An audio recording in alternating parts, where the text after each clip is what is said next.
Mari kita datang menyembah Dia dan naikkan pujian KPPK nomor 21, Puji Tuhan Allah Maha Kuasa.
Dan jadilah kehendaknya. Intro.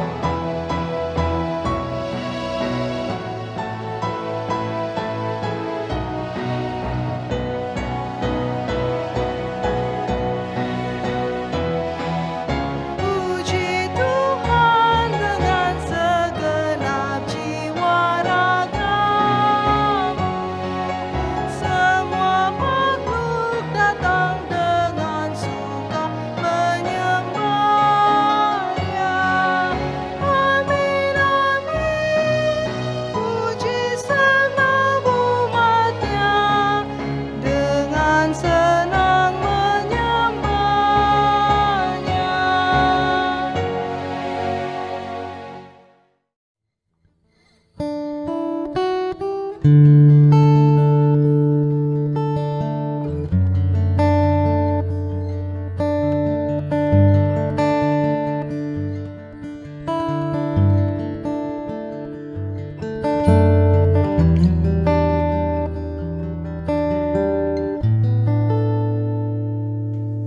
Sejauh timur dari barat, Engkau membuang dosaku.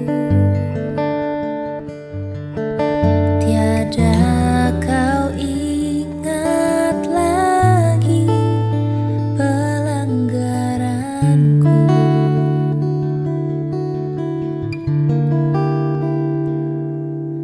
Jauh ke dalam tubir laut, Kau melemparkan dosaku. Tiada kau perhitungkan kesalahanku. Betapa besar kasih pengampunanmu, Tuhan. Tak kau pandang hina hati yang hancur.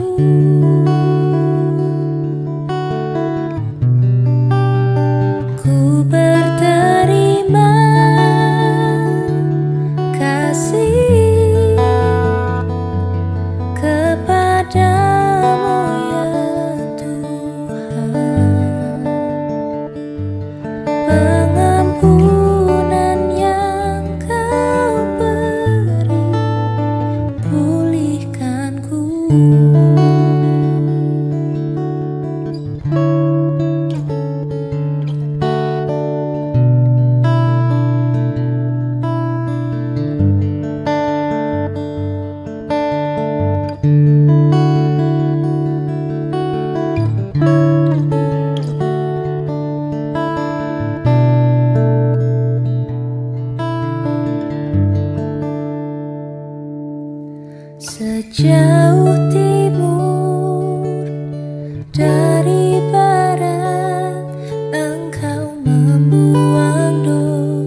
serahkan diriku, kau rela disalibkan untuk menebusku, dan engkaulah Tuhanku, tinggal di hatiku sepanjang umur hidupku, ku serahkan bagimu.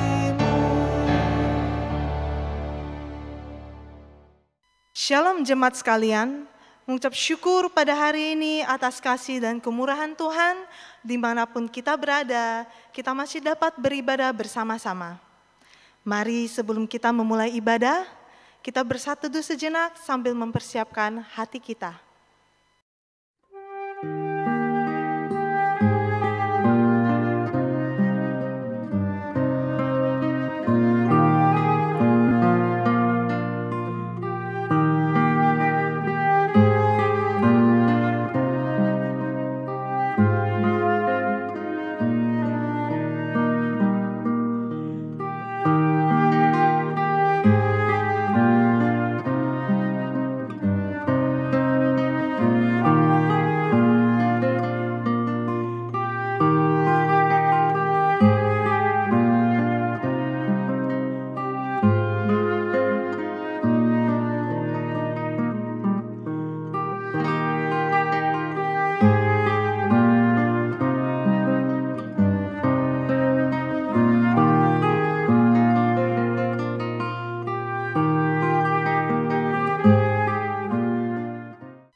Jemaat saya undang untuk bangkit berdiri. Inilah hari yang dijadikan Tuhan. Marilah kita bersorak-sorak dan bersukacita karenanya. Inilah hari yang telah Tuhan jadikan. Mari kita bersorak dan bersuka di dalamnya. Ibadah ini kita mulai dengan satu pengakuan bahwa pertolongan untuk kita itulah di dalam nama Tuhan, pencipta langit dan bumi, yang kasih setianya kekal dan yang tidak pernah meninggalkan buatan tangannya. Turunlah kiranya atas kita sekalian anugerah dan damai sejahtera dari Allah Tritunggal, Allah Bapa, Allah Putra, dan Allah Roh Kudus. Amin. Inilah hari yang telah Tuhan jadikan. Mari kita bersorak dan bersuka di dalamnya. Puji Tuhan Allah yang Maha Kuasa. Mari kita datang menyembah Dia dan naikkan pujian KPPK nomor 21. Puji Tuhan Allah Maha Kuasa.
Dan jadilah kehendaknya. Intro.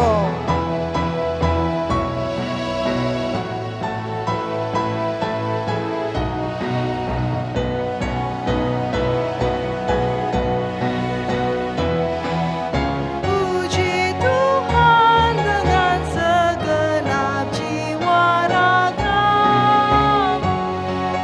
semua makhluk datang dengan suka menyembah Dia. Amin, amin. Puji senang umat-Nya dengan senang menyembah-Nya.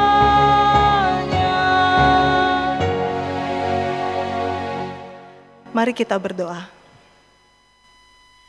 Bapa yang di surga, mengucap syukur pada hari ini Engkau memberikan kami kesempatan Tuhan untuk beribadah, menemui Engkau Tuhan Yesus, memuji dan memuliakan nama-Mu. Tuhan, berilah kami hati Tuhan yang sungguh-sungguh untuk datang menemui Engkau Tuhan. Merasakan-Mu setiap hari. Terima kasih Tuhan, tolong kami Tuhan, siapkanlah hati kami untuk mengikuti ibadah ini dari awal sampai selesainya. Di dalam nama Tuhan Yesus Kristus kami berdoa. Amin. Jemaat dipersilakan untuk duduk. Biarlah Ia kembali menyayangi kita, menghapuskan kesalahan-kesalahan kita, dan melemparkan segala dosa kita ke dalam tubir-tubir laut.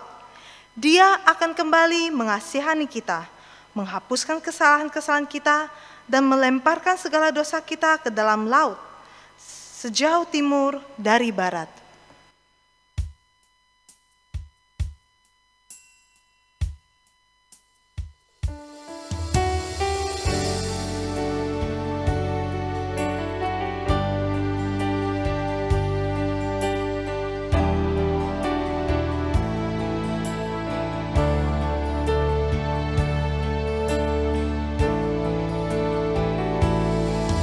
Sejauh timur dari barat, Engkau membuang dosaku. Tiada kau ingat lagi pelanggaranku.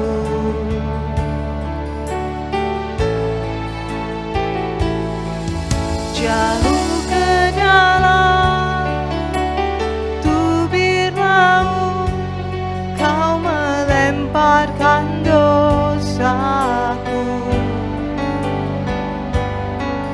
Tiada Kau perhitungkan kesalahanku.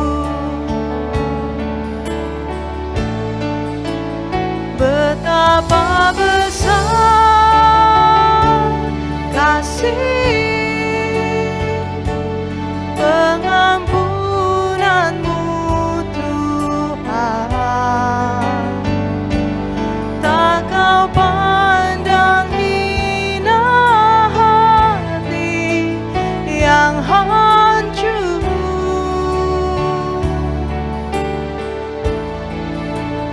Ku berterima kasih kepadamu ya Tuhan.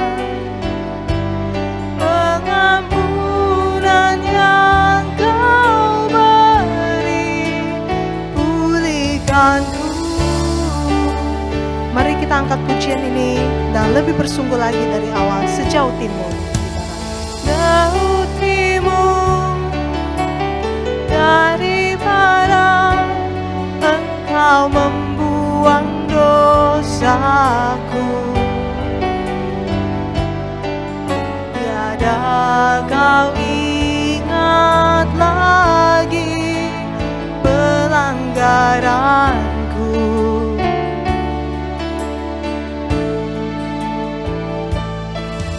Jauh ke dalam tubir laut, Kau melemparkan dosaku. Tiada Kau perhitungkan kesalahanku. Betapa besar kasih-Mu Tuhan, betapa besar kasih pengampunan-Mu Tuhan. Tak Kau pandang hina hati yang hancur.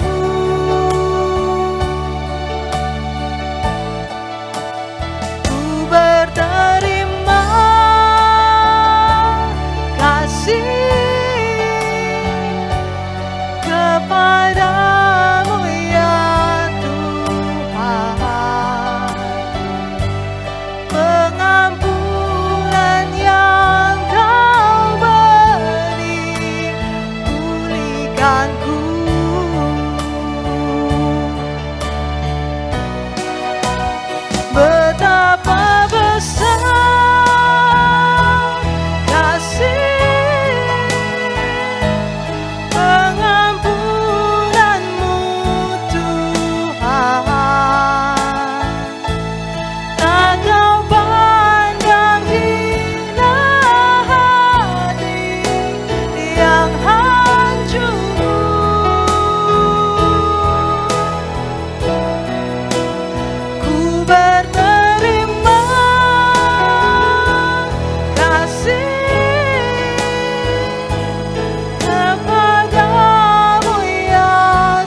Jemaat terkasih, saya undang untuk kita semua bangkit berdiri.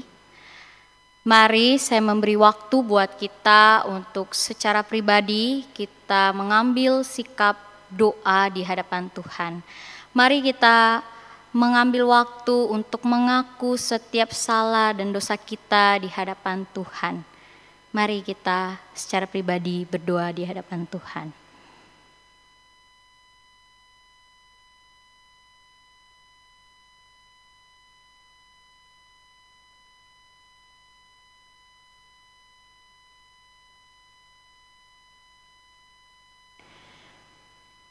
Ya Bapa di surga, kami dengan rendah diri datang di hadirat-Mu.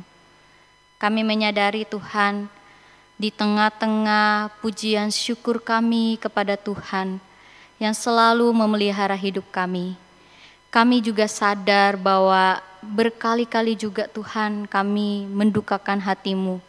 Baik itu di dalam pikiran kami, di dalam kami berkata-kata, ataupun kami di dalam melakukan kegiatan kami sehari-hari yang bisa saja mendukakan hati-Mu Tuhan.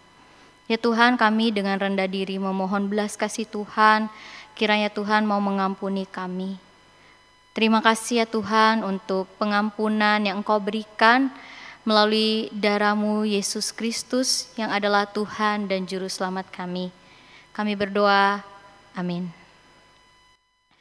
Saudara, mari kita dengan tetap berdiri, kita membacakan berita anugerah dari Yohanes 3 ayat 16 berkata demikian. Karena begitu besar kasih Allah akan dunia ini, sehingga Ia mengaruniakan anaknya yang tunggal, supaya setiap orang yang percaya kepadanya tidak binasa, melainkan beroleh hidup yang kekal. Jemaat dipersilakan duduk.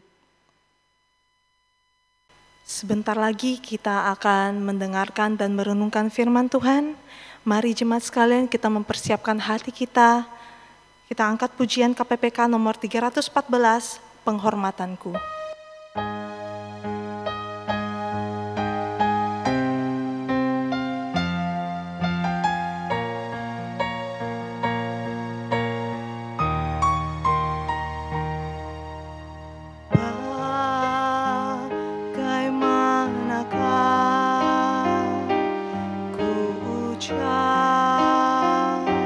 Syukur padamu,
Saudara yang terkasih dalam Tuhan, saat ini kita akan bersama-sama membaca firman Tuhan, merenungkan, dan kita memohon Tuhan menggunakan masa-masa perenungan ini untuk mengubah hidup kita.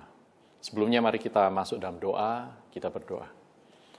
Allah Bapa yang bertahta dalam kerajaan surga, terima kasih ya Tuhan karena di hari yang indah, hari peristirahatan ini, Tuhan, Engkau berkenan boleh memberikan kepada kami hati yang haus dan lapar akan kebenaran. Itulah sebabnya ya Tuhan, Engkau memberikan firman-Mu kepada kami pada hari ini. Dan kami rindu untuk boleh mengerti, mengenal lebih dalam lagi mengenai Engkau. Melalui Tuhan Yesus Kristus, Anak-Mu yang tunggal yang Kau utus ke dunia untuk mati bagi kami. Tuhan pimpinlah kami, bukalah mata hati pikiran kami, gerakkanlah jiwa dan emosi kami, sehingga kami boleh mengerti dan terpikat oleh kasih-Mu yang besar. Terima kasih ya Tuhan, sertailah kami.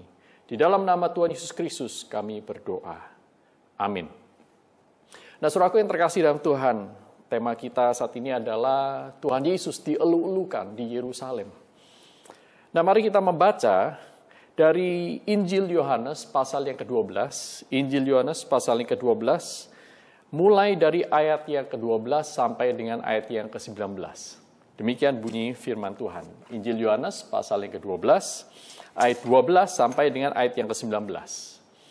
Keesokan harinya, ketika orang banyak yang datang merayakan pesta mendengar bahwa Yesus sedang di tengah jalan menuju Yerusalem, mereka mengambil daun-daun palem dan pergi menyongsong Dia sambil berseru, "Hosana! Diberkatilah Dia yang datang dalam nama Tuhan, Raja Israel." Yesus menemukan seekor keledai muda, lalu Ia naik ke atasnya seperti ada tertulis, "Jangan takut, hai putri Sion, lihatlah Rajamu datang, duduk di atas seekor anak keledai." Mula-mula murid-murid Yesus tidak mengerti akan hal itu. Tetapi sesudah Yesus dimuliakan, teringatlah mereka bahwa nats itu mengenai Dia dan bahwa mereka telah melakukannya juga untuk Dia. Orang banyak yang bersama-sama dengan Dia ketika Ia memanggil Lazarus keluar dari kubur dan membangkitkannya dari antara orang mati, memberi kesaksian tentang Dia. Sebab itu, orang banyak itu pergi menyongsong Dia karena mereka mendengar bahwa Ia yang membuat mujizat itu. Maka kata orang-orang Farisi seorang kepada yang lain, "Kamu lihat sendiri bahwa kamu sama sekali tidak berhasil. Lihatlah, seluruh dunia datang mengikut Dia." Sampai di sini pembacaan firman Tuhan. Berbahagialah kita yang bukan hanya mendengar atau bahkan menghafal, tetapi juga melakukannya dalam hidup sehari-hari. Saudaraku yang terkasih dalam Tuhan, beberapa hari terakhir ini, khususnya dalam waktu seminggu ini, kita mendengarkan banyak sekali kabar tentang penembakan massal terjadi di Amerika Serikat. Beberapa waktu ini yang terjadi, yang terakhir ini adalah penembakan massal dengan 10 orang korban di sebuah supermarket di kota bernama Boulder di negara bagian Colorado. Hal ini terjadi pada tanggal 22 Maret yang baru lalu. Saudaraku, kejadian ini itu terjadi kurang dari seminggu jaraknya dari penembakan massal di Atlanta di beberapa tempat. Saudaraku, yang menewaskan 8 orang, 6 orang diantaranya adalah perempuan Asia. Saudaraku. Dan perlu dicatat lagi bahwa penembakan massal yang terjadi di Colorado ini, saudaraku, adalah penembakan massal yang terjadi yang ke-7 di dalam 1 minggu. Nah, saudaraku, ketika seorang teroris itu datang untuk mencabut nyawa, maka pertanyaan kita adalah, apa yang dilakukan oleh Tuhan Yesus ketika Dia datang masuk ke kota Yerusalem? Saudaraku, kalau Tuhan Yesus ingin mencabut nyawa orang-orang berdosa, Dia mempunyai hak dan Dia adalah sang hakim yang adil. Berbeda dengan para teroris. Tetapi apa yang dilakukan oleh Tuhan Yesus di dalam peristiwa ketika Dia masuk dalam Yerusalem? Saudara, saya masih ingat sekali, waktu saya masih kecil, saudaraku, di hari-hari Minggu Palem biasanya kita pulang, ya.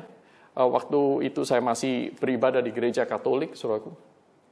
Kami pulang membawa 1 daun pohon palem.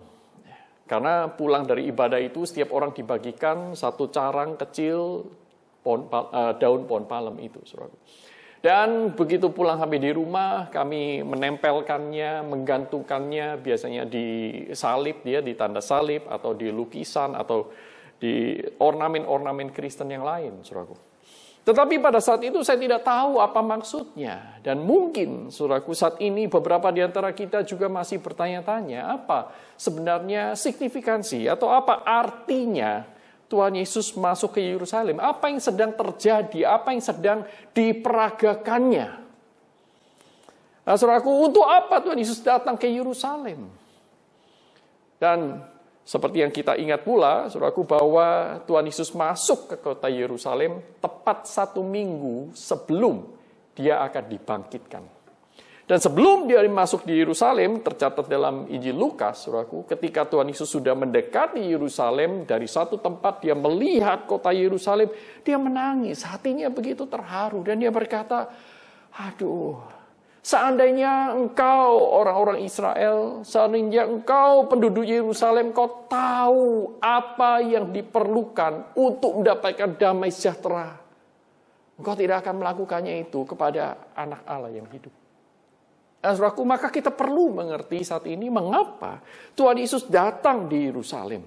Apakah sama dengan apa yang dipikirkan oleh orang-orang di Yerusalem saat itu?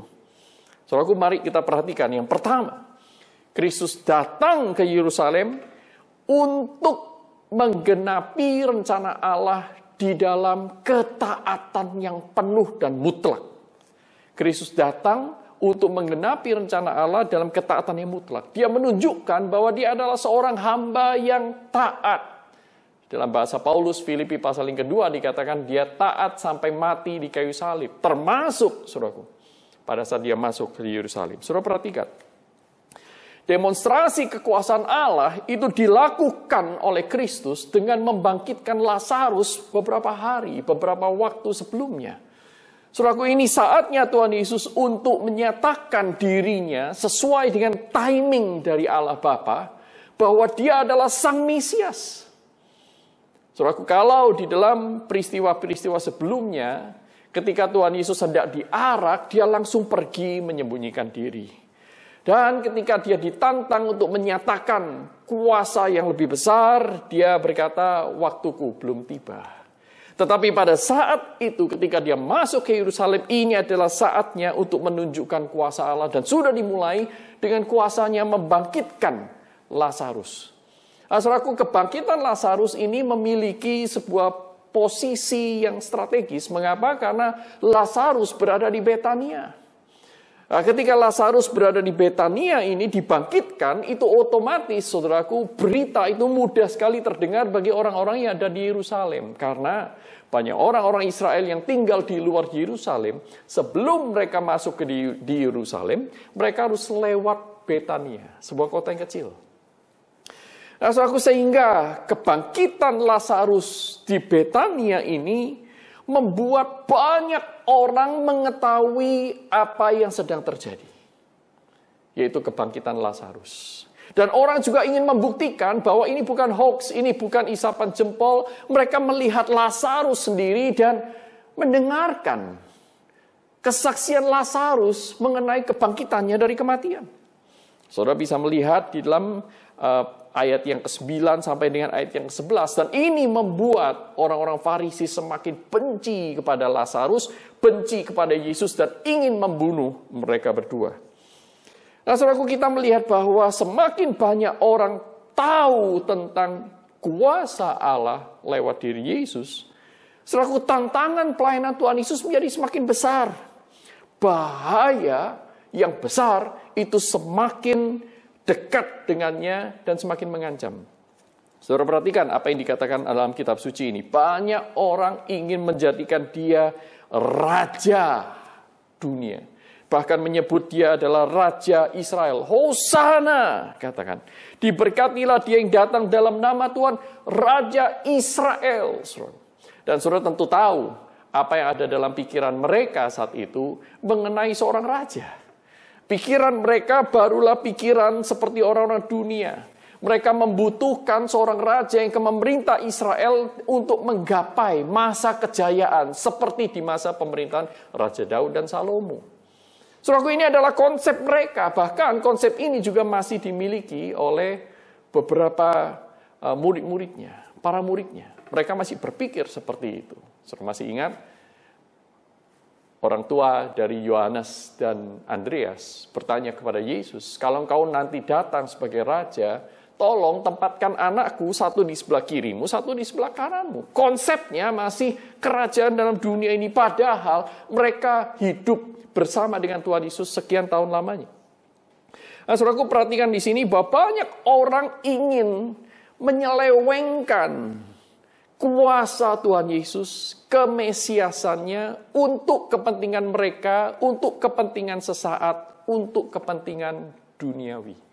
Mereka ingin Raja Israel yang datang itu membebaskan mereka dari penjajahan Kekaisaran Romawi. Ancaman yang berikutnya adalah para pemuka agama yang lain semakin membencinya. Semakin membencinya. Ya, saudaraku, ketika hambatan, tantangan, ancaman, bahaya itu semakin besar dan semakin mendekat, pertanyaannya adalah apa yang Tuhan Yesus lakukan? Apa yang akan saudara dan saya lakukan ketika kita berada di posisi yang sama? Saudaraku, ketika kesulitan menjadi semakin besar, Tuhan Yesus tidak beralih dari misinya yang semula, yaitu menggenapi rencana Allah. Apa yang dilakukan? Saudaraku, dia mengambil seekor anak keledai. Saudaraku, untuk menggenapi nubuatan di dalam Sakaria pasal 9 ayat 9. Saya akan bacakan bagi saudara sekalian, Sakaria pasal yang ke-9, ayat yang ke-9. Demikian bunyi firman. Bersorak-soraklah dengan nyaring, hai putri Sion, bersorak-sorailah, hai putri Yerusalem. Lihat, rajamu datang kepadamu, ia adil dan jaya, ia lemah lembut dan mengendarai seekor keledai beban yang mudah. Nah, dikatakan di sana mula-mula murid-murid Yesus tidak mengerti akan hal itu, tetapi sesudah Yesus dimuliakan, teringatlah mereka bahwa nats itu, Sakaria 9 ayat 9, itu mengenai dia. Dia adalah sang raja yang adil dan jaya. Dia datang mengendarai seekor anak keledai. Nah, saudara perhatikan ketika Tuhan Yesus menghadapi ancaman, dia tidak melarikan diri ketika dia mendapatkan bahaya yang besar. Dia tidak menggunakan dukungan manusia untuk melindungi dirinya. Dia tidak melarikan diri dari tanggung jawabnya. Dia tidak mencari aman dan kenyamanan. Pada saat yang sama, dia tetap menggenapi nubuat Allah. Saudara yang terkasih dalam Tuhan, betapa banyak anak-anak Tuhan di tengah kesulitan, di tengah bahaya, di tengah ancaman yang besar. Mereka tidak bergantung kepada Allah dan tidak semakin taat, tetapi justru melarikan diri dari panggilan yang semula. Saudaraku, banyak orang Kristen malah berusaha untuk memanipulasi orang lain, memanipulasi Allah untuk kepentingan dirinya. Saudaraku yang terkasih dalam Tuhan, satu kali ketika saya mensurvei sebuah gereja, seorang pengkhotbah yang saat itu melayani di hari Minggu tersebut mengatakan bahwa jikalau engkau berdoa dan engkau tidak mendapatkan apa yang engkau doakan, coba cek apakah engkau sudah sungguh-sungguh berdoa. Saya pikir, wah, bagus juga ya. Ya, kadang-kadang memang, saudaraku, ketika kita berdoa, kita sebenarnya tidak sungguh-sungguh berdoa. Kita hanya berdoa secara mekanis. Kita hanya berdoa karena hafal. Kita berdoa karena kebiasaan saja. Coba cek, apakah engkau sungguh-sungguh berdoa? Oke. Kalau engkau sungguh-sungguh berdoa dan kau tetap tidak mendapatkan yang kau kehendaki, maka jangan-jangan, saudaraku, engkau tidak berdoa dengan sungguh-sungguh. Wah, sudah berdoa tapi tidak sungguh-sungguh. Oh, oke ya. Iya ya, berdoa itu harus dengan iman. Ya. Barang siapa yang beriman dan berdoa, maka kuasanya besar. Itu yang dikatakan firman Tuhan. Wah iya, puji Tuhan, saya diingatkan. Lalu berikutnya, kalau engkau sudah berdoa, engkau sudah bersungguh-sungguh dan beriman, tetapi masih juga tidak mendapatkan apa yang kau doakan. Nah, lalu lanjut dari hamba Tuhan ini dia berkata, jangan-jangan engkau belum membayar premimu. Waduh, apa ini premi? Kemudian dia menjelaskan, saudaraku, jikalau engkau sudah membayar premimu, engkau bisa mengklaim janji Tuhan. Maksudnya apa? Saya terus bertanya, saya terus berpikir, saudaraku. Kemudian dia berkata begini, ya, premimu itu adalah engkau rajin beribadah, engkau rajin ikut kebaktian doa, engkau rajin memberikan persepuluhanmu, engkau rajin berbuat baik. Nah, itu premimu. Kalau engkau tidak pernah membayar premimu, jangan berharap doamu akan dijawab. Waduh. Saudara yang terkasih dalam Tuhan, ini adalah Injil premi. Seolah-olah, saudaraku, Tuhan itu adalah agen asuransi, kita ini adalah kliennya. Sehingga kalau kita rajin membayar premi, kita bisa mendapatkan hak yang memang sepatasnya milik kita. Jadi, saudaraku, ketika kita mengklaim, itu kita, dengan kata lain, saudaraku, kita ini adalah bosnya. Dan perusahaan asuransi itu adalah perusahaan jasa yang menawarkan jasanya kepada kita. Jadi kita memiliki hak untuk mengatur kalau kita memenuhi tanggung jawab kita. Waduh, saudaraku, ini bukan yang diajarkan dalam Injil Tuhan. Saudaraku, banyak orang Kristen berusaha memanipulasi Allah dan janjinya, bahkan bisa mengutip firman Tuhan untuk mendapatkan keuntungan dan kenyamanan. Tetapi perhatikan, sang firman, Tuhan Yesus yang memiliki kuasa di surga dan di bumi. Dia yang bisa membangkitkan orang mati, mengubah air menjadi anggur. Dia yang bisa melakukan banyak hal yang ajaib. Membuat orang yang lumpuh berjalan, orang yang buta melihat. Orang yang kerasukan setan menjadi sadar dan mengusir setan-setan itu. Saudaraku, apa yang dilakukan Tuhan Yesus di tengah kesulitan? Tidak, dia tidak berusaha untuk memanipulasi Allah Bapa. Justru sebaliknya, aku datang untuk menggenapi semua rencananya. Makananku ialah melakukan kehendak Bapa di surga dan menuntaskannya. Kristus taat kepada Bapanya. Baik atau tidak baik waktunya. Bahkan sampai mati di kayu salib. Saudaraku, disinilah kita melihat ketaatan yang sejati. Kalau kita itu terlihat taat ketika semuanya lancar, saudaraku, semua orang juga bisa. Saudara beribadah ketika tidak ada orang yang melawan, ketika tidak ada orang yang melarang Anda, saudaraku, semua orang bisa melakukannya. Tetapi di tengah-tengah pandemi ini kita melihat sebenarnya apakah kita ini orang yang spiritual. Seperti Kristus. Mempunyai hubungan pribadi dengan Tuhan yang baik dan yang dekat. Ketika kita dipaksa untuk beribadah di rumah masing-masing, masihkah kita beribadah dengan sungguh-sungguh? Nah, saudara, di mana ketaatan kita?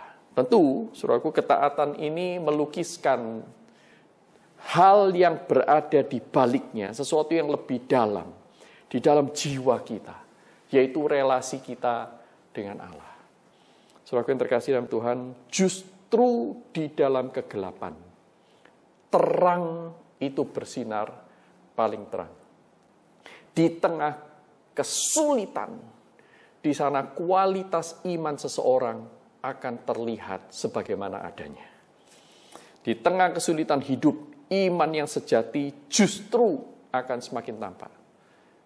Itulah sebabnya, saudaraku, ketika Tuhan Yesus memberikan dirinya untuk diuji oleh kesulitan, ketika Tuhan Yesus memberikan dirinya diuji oleh kenyamanan dan keamanan, Dia mempunyai banyak sekali pengikut. Ketika iman Tuhan Yesus diuji di dalam berbagai-bagai pencobaan. Nah, saudaraku, bagaimana dengan saudara dan saya? Apakah kita mengikut dia? Apakah kita menyatakan diri kita di hadapan Tuhan? Kami ini adalah hamba. Kami ini mengikut Engkau dan kami belajar untuk taat. Saudaraku, Thomas A. Kempis dalam bukunya Mengikut Kristus, saudaraku mengatakan bahwa banyak orang mengikut Kristus di dalam perjamuan. Tetapi berapa banyak orang mengikut Kristus sampai ke Golgota. Nah, saudaraku, pengajaran tentang Tuhan Yesus masuk ke Yerusalem ini, pelajaran pertama yang kita dapatkan adalah mengenai ketaatan. Tuhan Yesus sebagai Raja menunjukkan bahwa dia taat sampai mati di kayu salib. Bagaimana dengan saudara dan saya? Yang kedua, saudaraku, ketika Kristus datang ke Yerusalem, dia datang untuk membawa damai. Dia tidak datang untuk menyelesaikan masalah manusia yang temporer.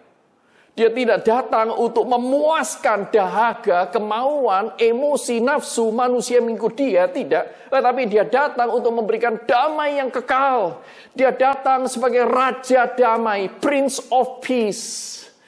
Dia datang untuk memberikan apa yang manusia tidak sanggup pikirkan. Dia datang untuk memberi yang terbaik. Yesaya 9 ayat 5-6 mengatakan bahwa seorang anak telah diberikan untuk kita. Seorang putra telah dilahirkan. Dia adalah Allah yang perkasa, Bapa yang kekal, penasihat yang ajaib. Dan dia dikatakan Raja Damai, Prince of Peace. Nah, dan itu didemonstrasikan di bagian ini, yaitu saudaraku, dia datang di atas seekor keledai. Dia tidak datang di atas seekor kuda yang menunjukkan, yang menyimpulkan dia siap untuk berperang. Bukan, saudaraku. Tetapi Tuhan Yesus ingin menunjukkan bahwa dia datang dengan membawa damai. Dengan kata lain, Tuhan Yesus dengan terang-terangan menunjukkan kepada orang-orang Israel, aku adalah Sang Raja Damai. Aku adalah Sang Mesias yang dinubuatkan. Nah, saudaraku, dengan demikian Tuhan Yesus memberikan sebuah presentasi yang sangat amat gamblang bagi orang-orang Farisi itu, bahwa dia adalah Mesias itu. Tidak perlu diragukan lagi, aku menempatkan diri sebagai Sang Mesias. Seolah-olah itu yang Tuhan Yesus ingin lakukan dan ingin katakan. Tetapi saudaraku, dia tidak datang sebagai raja orang dunia. Dia menunjukkan pribadinya, dia menunjukkan misinya dari Allah secara sejati, secara sungguh-sungguh, dan tidak berdolak-dalik. Dia terang-terangan gamblang, saudaraku. Dia adalah Sang Raja Damai itu. Tetapi ternyata manusia berdosa tidak menyukai Allah sebagaimana Allah apa adanya. Manusia ingin Allah yang bisa di-customize. Manusia menginginkan Allah yang bisa dimanipulasi. Manusia menginginkan Allah yang bisa memenuhi keinginan mereka. Tetapi bukan itu yang Tuhan Yesus lakukan. Tuhan Yesus datang untuk memberi yang terbaik. Ketika manusia hanya menginginkan yang baik menurut dirinya sendiri. Dia datang memberi yang terbaik. Pertanyaannya, saudara, perdamaian macam apa? Mengapa perdamaian yang Tuhan Yesus berikan ini melampaui apa yang manusia seolah-olah pikirkan untuk yang mereka butuhkan? Saudaraku, orang Yahudi atau orang banyak berpikir Yesus akan datang dengan kuasa politik, mengalahkan Romawi, memberikan keadilan, kesejahteraan kepada orang-orang Israel secara lokal. Tetapi Tuhan Yesus tidak datang untuk menyelesaikan masalah lokal, dia datang untuk menyelesaikan masalah yang universal. Bukan hanya damai yang sementara. Saudara, menurut konsep dunia, damai itu artinya tidak ada peperangan, gencatan senjata. Tetapi bagi Allah, damai itu bukan hanya tidak ada peperangan dan gencatan senjata. Perdamaian itu hanya terjadi jikalau seseorang memiliki relasi yang dipulihkan. Dan itu dimulai dari relasi dengan Allah. Dan inilah yang diberikan oleh Kristus kepada orang-orang yang mengikutinya. Nah, saudara yang terkasih dalam Tuhan, kita sadar sekali bahwa tidak semua rumah tangga yang minim konflik itu adalah rumah tangga yang dipenuhi dengan kedamaian. Karena minimnya konflik tidak identik dengan banyaknya kedamaian. Kualitas kedamaian. Saudaraku, karena orang bisa saja, ya, mereka diam-diam, ya, tidak pernah berantem, tetapi hancur dan rusak. Ada banyak sekali, mungkin di antara kita. Banyak di antara kita juga mengalami hal yang sama. Kita tinggal di rumah yang sama, makan di meja yang sama, tidur di kamar yang sama. Tetapi sesungguhnya tidak ada damai di antara satu dengan yang lain. Saudaraku yang terkasih dalam Tuhan, Tuhan Yesus menunggang keledai justru untuk mendatangkan kedamaian. Bukan semata tidak ada lagi perang. Ya, memang, saudaraku, menunggang seekor keledai itu menunjukkan perang itu sudah selesai, kuda dan senjata tidak diperlukan lagi, dan di bawah pemerintahannya Yesus sebagai Raja, maka kasih itu akan memenuhi segala sesuatu. Saudaraku, tentu tidak sama dengan dunia yang dunia pikirkan tentang damai. Di dalam Yohanes pasal 14 ayat 27, Tuhan Yesus mengatakan bahwa damai sejahtera yang kuberikan kepadamu tidak sama dengan yang dunia berikan kepadamu. Dunia tidak mengerti damai itu. Karena adalah damai yang sesungguhnya. Saudaraku, menarik sekali kata damai dalam perjanjian lama itu menggunakan kata shalom. Ya, sehingga dalam bahasa Arab kita mengerti kata salam. Ya, dan dalam bahasa Indonesia kita mengubahnya menjadi selamat. Ya, shalom, salam, selamat. Ini mempunyai arti yang akar katanya itu memiliki arti sesuatu yang utuh, sesuatu yang penuh. Sehingga tembok Yerusalem yang runtuh itu dikatakan di sana tembok itu tidak shalom. Artinya tembok itu pecah. Tembok itu tidak utuh, tidak menyatu. Jadi shalom ini menunjukkan keutuhan. Dan keutuhan ini menyimpulkan sesuatu yang sejahtera. Sesuatu yang damai, sesuatu yang well-being, ya, sesuatu yang baik, sesuatu yang diinginkan. Yaitu ketika apa? Ketika saudara dan saya manusia-manusia yang berdosa, yang terus-menerus hidup di dalam kecongkakan, hidup di dalam nafsu, hidup dalam perselisihan, hidup di dalam segala sesuatu yang berusaha memisahkan kita dengan Allah, kita dari yang lain, kita dari anggota-anggota keluarga yang lain. Nah, saudaraku, ini tidak ada shalom seperti ini. Nah, Tuhan ingin memberikan shalom itu, saudaraku, yaitu dengan cara mengatasi dosa manusia. Itulah sebabnya ketika Dia mendeklarasikan sebagai Raja Damai, dengan kata lain, Dia juga adalah Dia yang akan disalibkan pada hari Jumat Agung. Saudaraku, Tuhan Yesus masuk ke Yerusalem untuk mati sebagai Raja Damai. Dia masuk ke Yerusalem untuk mengerjakan penebusan yang memperdamaikan saudara dengan saya. Yang memperdamaikan saudara dan saya dengan Allah yang Maha Suci. Sehingga kita itu boleh menjadi anak-anak Allah, mengalami perubahan spiritual, saudaraku, yang tidak bisa dilukiskan dengan kata-kata. Mengalami pengampunan yang sesungguhnya sehingga kita boleh mengampuni orang lain. Mengalami kasih sehingga kita bisa mengasihi orang lain. Dimengerti supaya kita itu bisa mengerti orang lain. Diberikan kemurahan oleh Allah, anugerah supaya kita bisa berbagi kemurahan, anugerah kepada orang-orang yang lain. Sehingga dengan demikian orang-orang yang mengikut Allah, anak-anak Allah ini disebut pembawa damai. Bahkan dalam Matius pasal 7 dikatakan, Matius pasal 5 dikatakan bahwa berbahagialah mereka yang membawa damai karena mereka akan disebut sebagai anak-anak Allah. Saudaraku yang terkasih dalam Tuhan, Tuhan Yesus adalah jalan pendamaian.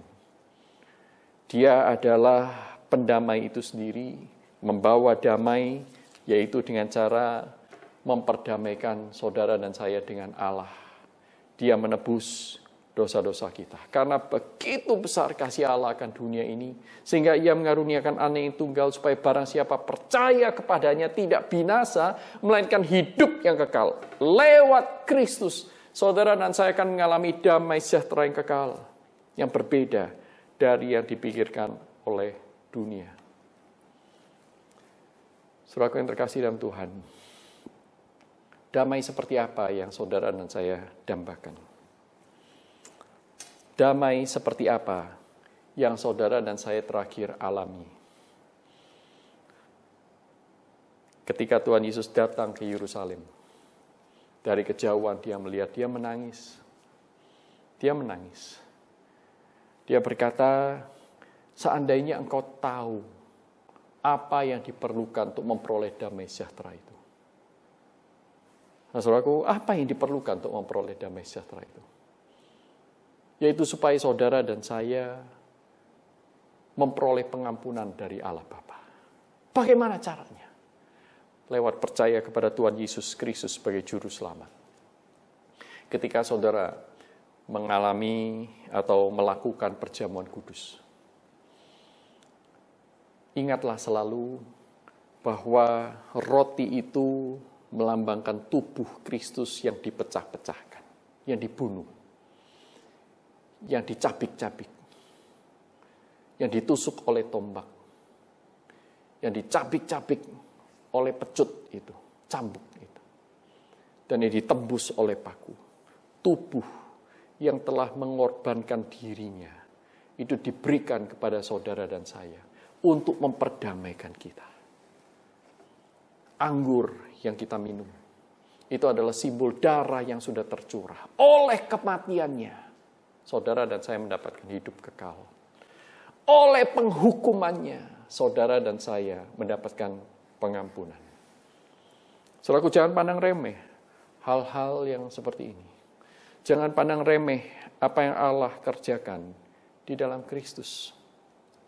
Karena melalui kematiannya, saudara dan saya memperoleh damai yang kekal. Saudaraku, pertanyaannya bagi kita adalah, apakah kita ini orang yang sungguh-sungguh sudah menerima pengampunan dari Allah?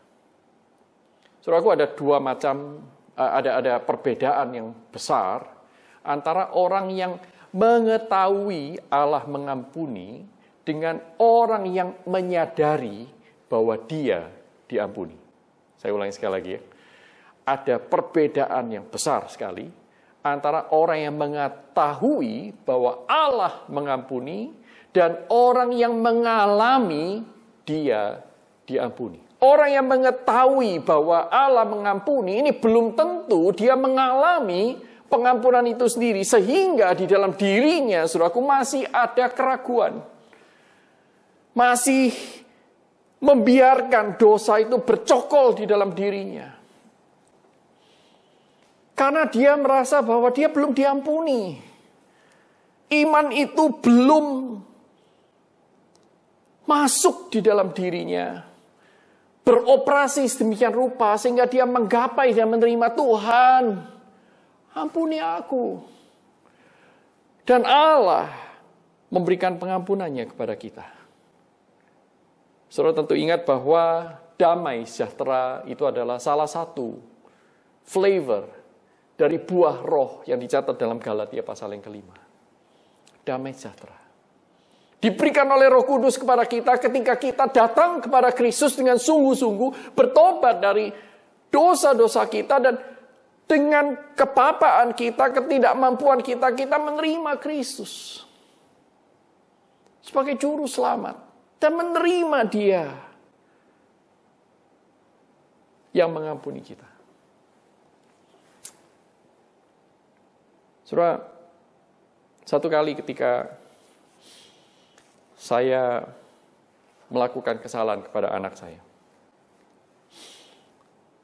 saya emosional, saya menegur dia, tetapi terbawa oleh emosi, saya mengucapkan kalimat-kalimat yang tidak seharusnya saya ucapkan. Saya tidak mengangkat semangat dia, saya justru menjatuhkannya. Saya tidak menghibur dia, saya menghina dia. Kemudian, saudaraku, malam itu saya tidak tenang. Tidak ada damai dalam diri saya. Karena apa? Ada perpisahan. Saya tidak whole lagi. Saya tidak penuh seutuhnya lagi. Sehingga dikatakan saya tidak memiliki shalom. Saya tidak memiliki damai itu. Nah, kemudian saya datang kepada Tuhan. Saya berkata kepada Tuhan, Tuhan, Aku telah berbuat kesalahan. Aku telah menyakiti hati anakku. Aku tidak sepantasnya melakukan hal tersebut kepadanya. Dan saya teringat janji Tuhan bahwa jika kita mengakui dosa kita, maka Allah yang setia dan adil akan mengampuni kita. Dan saya belajar untuk menyerahkan diri, percaya penuh total kepada Allah. Bahwa Allah yang berjanji adalah Allah yang tidak pernah berbohong. Maka saya minta ampun kepada Tuhan. Tuhan, ampuni aku. Ampuni aku. Ampuni dosaku. Aku tidak mau melakukannya lagi. Ampuni, aku sudah menyakiti hati anakku. Nah, saudaraku, dari sana saya mendapatkan kekuatan, saya mendapatkan damai sejahtera. Oh Tuhan, terima kasih Engkau sudah mengampuni saya. Saudaraku, ada sebuah pengalaman rohani yang berbeda, saudaraku. Bukan sekadar rasionalisasi oleh pikiran saya, bukan, tetapi ada kehangatan. Oh Tuhan, terima kasih Engkau mengampuni aku. Nah, kemudian saya datang kepada anak saya ingin mengajak dia berbicara dan saya berkata kepadanya, Papa minta maaf ya sama kamu. Tidak semestinya Papa berteriak, membentak, dan mengatakan hal-hal yang tadi Papa katakan kepada kamu. Maukah kamu memaafkan Papa? Anak saya tertunduk dan dia mengangguk, mengatakan iya dia mau mengampuni saya. Lalu saya peluk dia. Saya katakan kepadanya bahwa maafin Papa. Papa akan mencoba untuk tidak melakukannya lagi. Terima kasih kamu mengampuni saya. Dan hubungan kami diperbaiki, saudaraku. Kami memiliki shalom di antara satu dengan yang lain. Dan itu bersumber dari ketika kita memiliki shalom bersama dengan Allah, saudaraku. Ketika kita diperdamaikan dengan Allah, seperti Daud berkata, Allahku, sebenarnya kepadamu sajalah aku itu berdosa. Saudaraku, apa yang saudara lakukan kepada orang lain, apa yang saudara lakukan kepada diri Anda, itu sebenarnya kita lakukan kepada Allah. Kita tidak menganggapnya ada. Kita memandang remeh perintahnya. Kita tidak menjadikan dia Tuhan. Jadi dosa itu pertama-tama adalah kesalahan, pelanggaran. Kita melukai hati Allah. Shalom itu tidak ada. Dan ketika Anda dan saya menjauh dari sang sumber shalom, itu akan mempengaruhi seluruh hidup kita. Shalom tidak ada. Tetapi ketika kita kembali kepada sang sumber shalom, kepada Allah sang Raja Damai, Allah yang memberikan jaminan pengampunan kepada setiap orang yang bertobat dan mengaku dosa di hadapan Tuhan, saudaraku, kematian Kristus itu tidak sia-sia. Kematian Kristus, semua dampak dan manfaatnya diberikan kepada orang yang menjadikan Kristus sebagai Raja dan Tuhannya. Saudaraku, inilah yang Allah ingin untuk kita kembali pikirkan. Ketika kita memperingati Minggu Palem, Tuhan Yesus datang ke Yerusalem. Dia datang sebagai hamba yang taat bahkan sampai mati di kayu salib, saudaraku. Ketaatannya tidak bergeming. Ketaatannya dia jaga demikian rupa sehingga dia boleh menjadi korban penebusan untuk seluruh dosa saudara dan saya. Dan dia datang untuk menyatakan, I am the one. I am the only one. Aku adalah sang Raja Damai. Satu-satunya. Yang sudah dinubuatkan ribuan tahun yang lalu. Satu-satunya yang dipakai oleh Allah untuk menjadi jalan pendamaian yang melalui aku. Seolah-olah Kristus ingin mengatakan, di atas anak keledai muda ini, hanya melalui aku, kamu boleh mendapatkan damai yang sesungguhnya. Bukan seperti dunia. Bukan semata-mata gencatan senjata. Bukan semata-mata berkurangnya konflik dalam rumah tangga kita. Bukan. Tetapi relasi yang diperbarui. Dan relasi itu dimulai dari perbaruan relasi kita dengan Allah. Dan kasih dari Allah kepada kita itulah yang akan memenuhi kita. Sehingga kita itu berlimpah ruah. Kita menyampaikan shalom, menghadirkan kasih. Kasih yang menyembuhkan, kasih yang menutupi kesalahan, kasih yang menyelesaikan kebencian, kasih yang saling mengampuni. Sehingga hidup saudara dan saya, keluarga-keluarga anak-anak Tuhan akan dijadikan berbeda dari orang-orang yang tidak mengenal Tuhan. Saudaraku yang terkasih dalam Tuhan, Kristus dielu-elukan di Yerusalem dengan motivasi yang keliru dari orang-orang yang menyambutnya.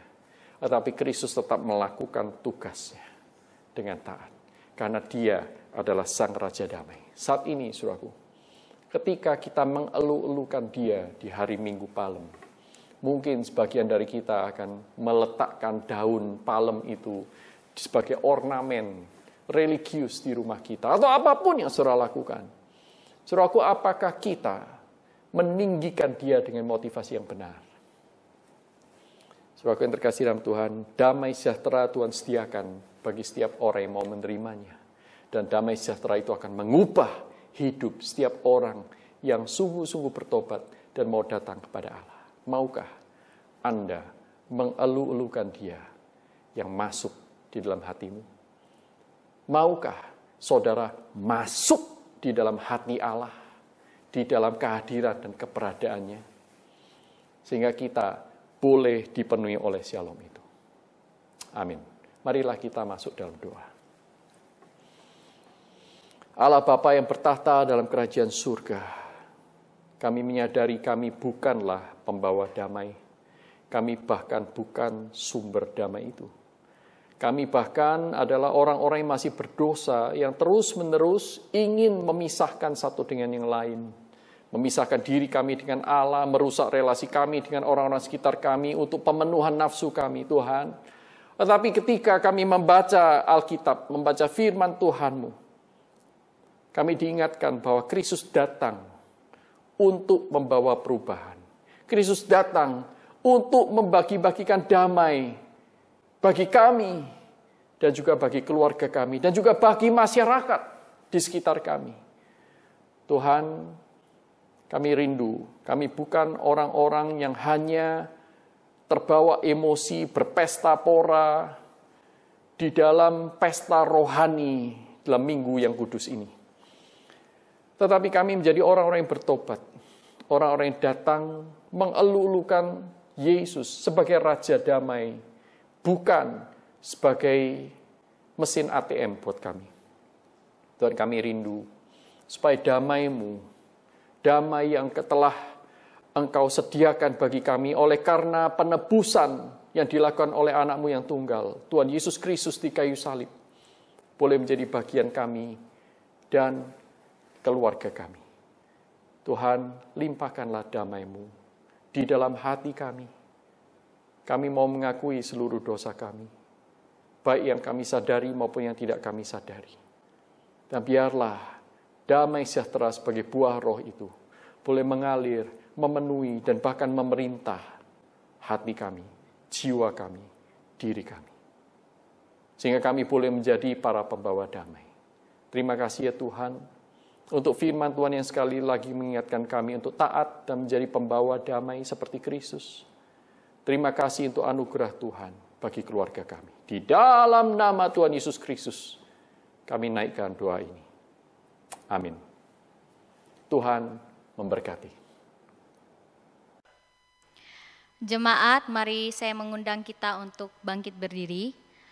Kita akan bersama-sama menaikkan setiap pergumulan kita di hadapan Tuhan. Ada beberapa hal yang akan kita sama-sama doakan. Yang pertama, kita akan berdoa untuk bangsa kita Indonesia. Kita berdoa untuk proses pembagian vaksin kepada seluruh masyarakat, agar kiranya semuanya boleh berjalan dengan baik. Setiap masyarakat boleh menerima vaksin dan Indonesia boleh Tuhan pulihkan. Dan kita boleh kembali bersama-sama, kalau boleh beribadah di gereja ini. Kemudian yang kedua, kita bersama-sama berdoa untuk pertumbuhan jemaat kita yang ada di GKR Telugong. Kita berdoa agar semakin hari jemaat di GKR Telugong semakin dewasa imannya di dalam Tuhan.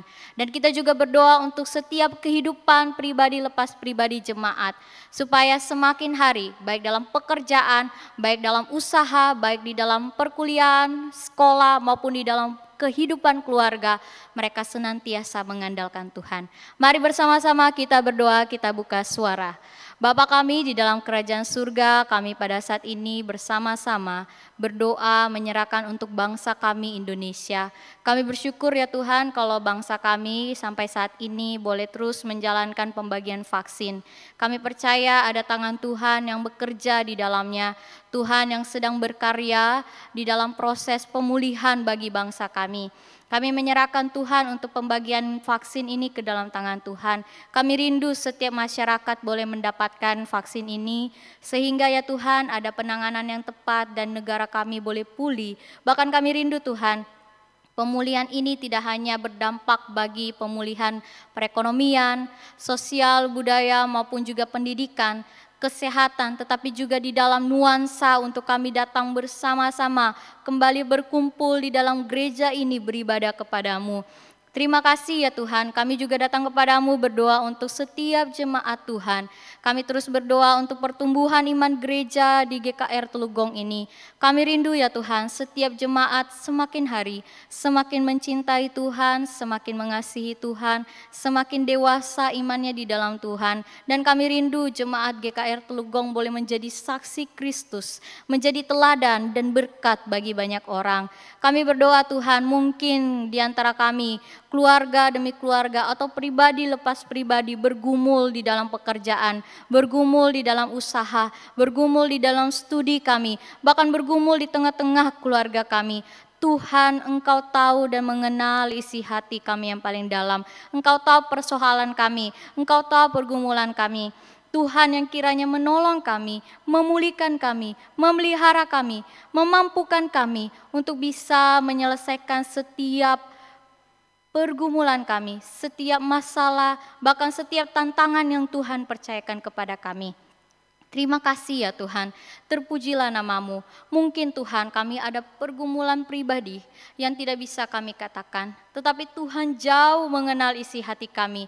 Kiranya Tuhan sendiri yang menguatkan dan meneguhkan iman setiap kami jemaat-Mu, sehingga ya Tuhan semakin hari kami semakin bersandar kepada Tuhan. Terima kasih ya Tuhan telah mendengar kami. Kami percaya Tuhan, Tuhan akan menjawab setiap doa kami sesuai dengan apa yang menjadi kehendak Tuhan atas hidup kami. Terima kasih ya Tuhan, terpujilah namamu. Inilah doa kami yang kami alaskan di dalam doa Bapa kami. Bapa kami yang di dalam kerajaan surga, dikuduskanlah namamu. Datanglah kerajaanmu, jadilah kehendakmu di bumi seperti di sorga. Berikanlah kami pada hari ini makanan kami yang secukupnya. Dan ampunilah kami akan kesalahan kami, seperti kami juga mengampuni orang yang bersalah kepada kami. Dan janganlah membawa kami ke dalam pencobaan, tetapi lepaskanlah kami daripada yang jahat. Karena Engkaulah yang empunya kerajaan dan kuasa dan kemuliaan sampai selama-lamanya. Amin. Jemaat dengan tetap berdiri, mari bersama-sama kita mengaku iman kita di hadapan Tuhan dengan mengikrarkan pengakuan iman rasuli. Aku percaya kepada Allah, Bapa yang Maha Kuasa, Khalik langit dan bumi, dan kepada Yesus Kristus anaknya yang tunggal Tuhan kita, yang dikandung dari Roh Kudus, lahir dari anak darah Maria, yang menderita sengsara di bawah pemerintahan Pontius Pilatus, disalibkan, mati dan dikuburkan, turun dalam kerajaan maut. Pada hari yang ketiga bangkit pula dari antara orang mati, naik ke sorga, duduk di sebelah kanan Allah, Bapa yang Maha Kuasa, dan dari sana ia akan datang untuk menghakimi orang yang hidup dan yang mati. Aku percaya kepada Roh Kudus, gereja yang kudus dan am, persekutuan orang kudus, pengampunan dosa, kebangkitan tubuh dan hidup yang kekal. Amin. Jemaat dipersilakan duduk. Yesus rela disalibkan untuk menebus dosa kita. Sudah seharusnya dengan hati yang penuh ucapan syukur, kita pun rela memberikan persembahan kita.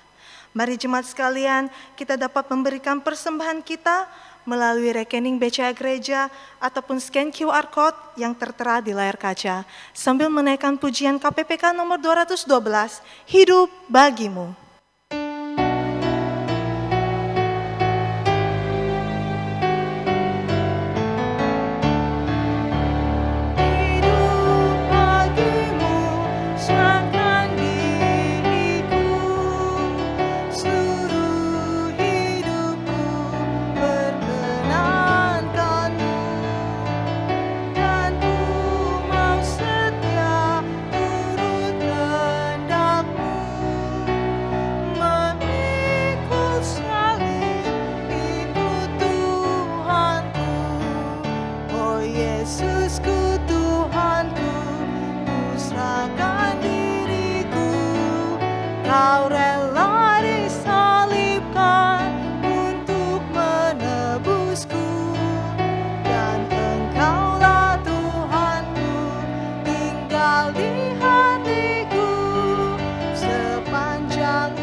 serahkan diriku, kau rela disalibkan untuk menebusku, dan engkaulah Tuhanku, tinggal di hatiku sepanjang umur hidupku, ku serahkan bagimu.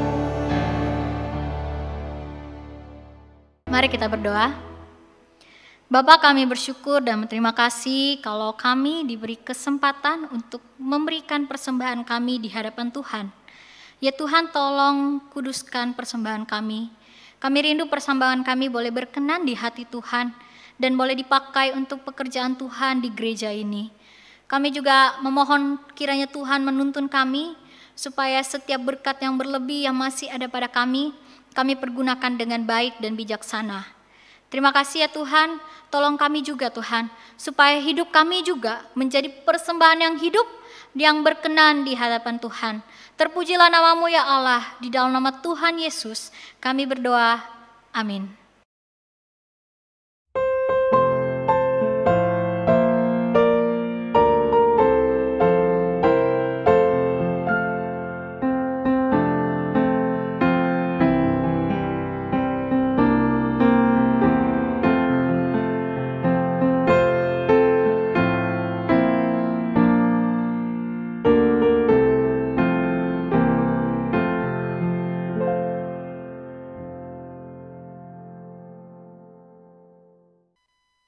Shalom, selamat hari Minggu Bapak Ibu Saudara-saudari. Pertama-tama segenap hamba Tuhan dan majelis jemaat mengucapkan selamat ulang tahun kepada setiap jemaat yang sudah berulang tahun pada 1 minggu terakhir ini. Kiranya Tuhan yang terus menolong dan menyertai jemaat sekalian di dalam perjalanan berimannya. Bapak Ibu Saudara-saudari, kita juga bersyukur hari ini kita dilayani oleh Bapak Pendeta Yuzo. Kiranya Tuhan yang terus menolong dan menyertai Pak Yuzo di dalam pelayanan yang dikerjakan. Kita juga berterima kasih kepada Pendeta Tulai yang sudah melayankan perjamuan kudus. Tuhan yang menolong dan menyertai Musa Tulai di dalam pelayanan yang beliau kerjakan.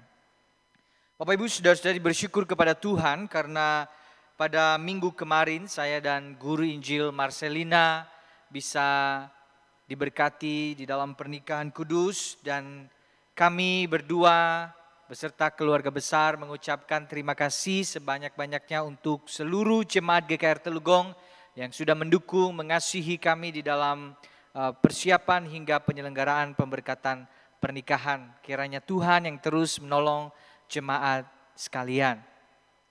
Bapak Ibu Saudara-saudari, di dalam rangka Jumat Agung dan Paskah, ada beberapa rangkaian ibadah dan doa yang akan kita laksanakan. Jadi selama 1 minggu untuk mempersiapkan diri kita di dalam Jumat Agung dan Paskah, mari kita bersama-sama mengikuti beberapa rangkaiannya.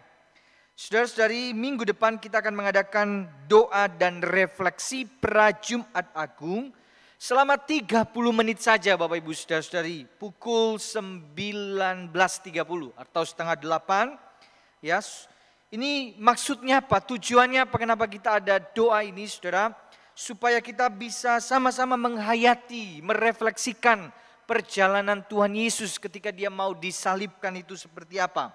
Dan kami berharap jemaat-jemaat bisa hadir bersama, mengikuti bersama, menghayati bersama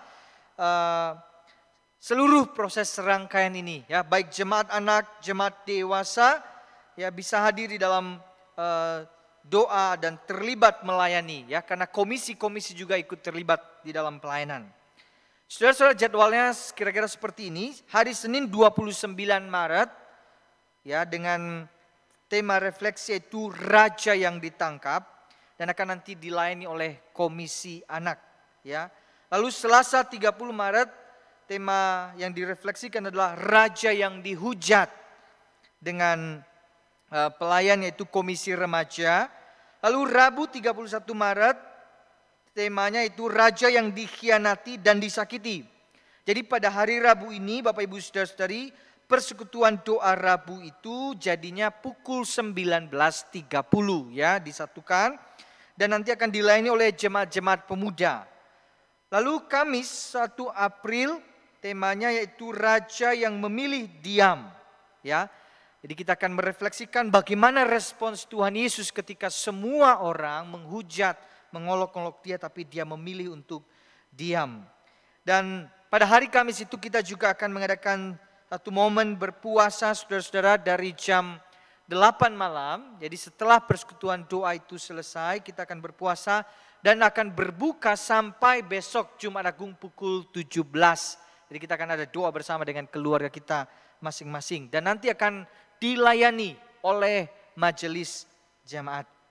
Bapak Ibu Saudara-saudara, semua rangkaian doa ini akan diadakan via Zoom. Jadi kita hadir bersama, mengikuti bersama. Jadi Bapak Ibu Saudara-saudari, mari kita sediakan waktu kita ya untuk merefleksikan, menghayati, memaknai bagaimana Yesus memberikan dirinya secara totalitas untuk keselamatan kita. Nah, Bapak Ibu Saudara-saudari, lalu di Jumat Agung kita akan bersama-sama beribadah ya pada pukul 9 pagi dan akan dilayani oleh Bapak Pendeta Budianto Lim dengan tema Raja yang Disalib. Raja yang Disalib, dan di sana kita juga akan perjamuan kudus dan akan dilayani oleh Bapak Pendeta Budianto Lim. Pada Jumat Agung ini Bapak Ibu Saudara-saudari ada momen di mana ada persembahan berupa tekad. Nanti ada berupa batu dan spidol saudara-saudara, dan kita akan menulis sebuah komitmen, sebuah tekad kita mau jadi lebih baik lagi untuk mengikut Tuhan ya. Dan nanti tata usaha akan mengatur proses pengantaran batu itu ya. Kemudian Bapak Ibu Saudara-saudari, setelah Senin, Selasa, Rabu, Kamis, Jumat Agung, Sabtu Sunyi, lalu Minggu itu adalah perayaan Paskah. Kita akan merayakan bagaimana Tuhan Yesus sudah bangkit. Dan pada perayaan Paskah ini Bapak Ibu Saudara-saudari, kita akan mengadakan ibadahnya via Zoom. Jadi saudara-saudara kita dapat bersama-sama bersekutu via aplikasi Zoom. Dan kita akan merayakan Paskah secara intergenerasi. Jadi seluruh jemaat anak, remaja, pemuda, dewasa, orang tua bersama-sama beribadah di rumah masing-masing menggunakan Zoom. Dan kita juga akan terlibat ya, beberapa jemaat terlibat untuk mengambil bagian di dalam pelayanan ini. Jadi saudara, pukul 9 pagi kita akan bersama-sama merayakan Paskah, tetapi pukul 8.30 ruang Zoom sudah dibuka karena supaya kita bisa saling menyapa, saling mengucapkan selamat Paskah ya kepada jemaat-jemaat kita. Mungkin kita sudah lama tidak berjumpa, tetapi melalui ibadah ini kita bisa saling menyapa satu dengan yang lain. Saudara-saudari, sekali lagi kami sangat rindu Bapak Ibu Saudara-saudari bisa terus setia beribadah kepada Tuhan, terus memberikan waktunya untuk beribadah, bersekutu dengan Tuhan. Dan kita ya dari gereja sudah merancang rangkaian doa dan ibadah. Kami rindu Bapak Ibu Saudara-saudari bisa tetap setia dan ikut hadir di dalam ibadah-ibadah yang dilaksanakan. Bapak Ibu Saudara-saudari, itu saja hal yang saya sampaikan. Mari kita bersama-sama bangkit berdiri, biarlah segala kemuliaan hanya untuk Allah Tritunggal. Doksologi.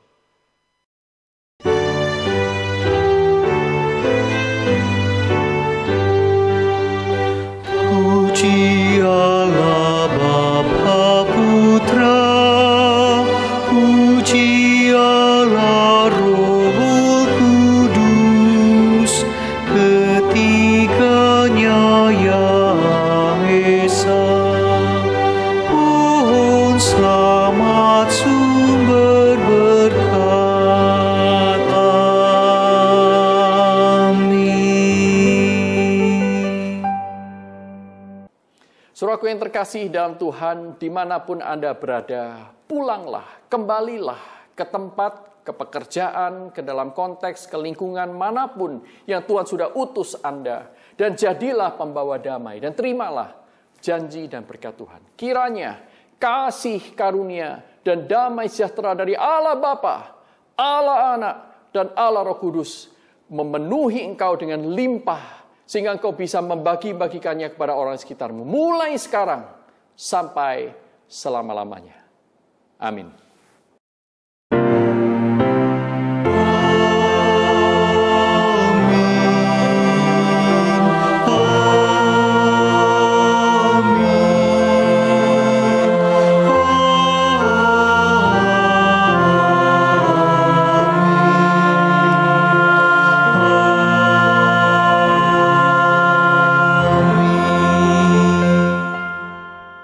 Jemaat yang terkasih, ibadah kita selesai.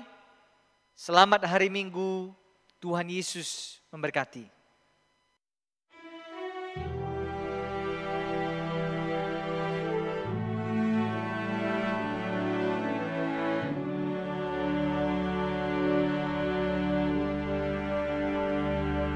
Kiranya anugerah Kristus dan kasih-Nya Allah Bapa, menggerakkan Roh Kudus beserta kita.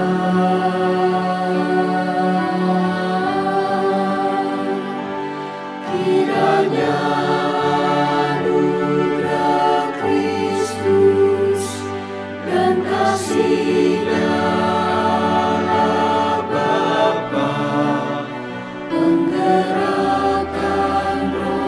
Kudus beserta kita.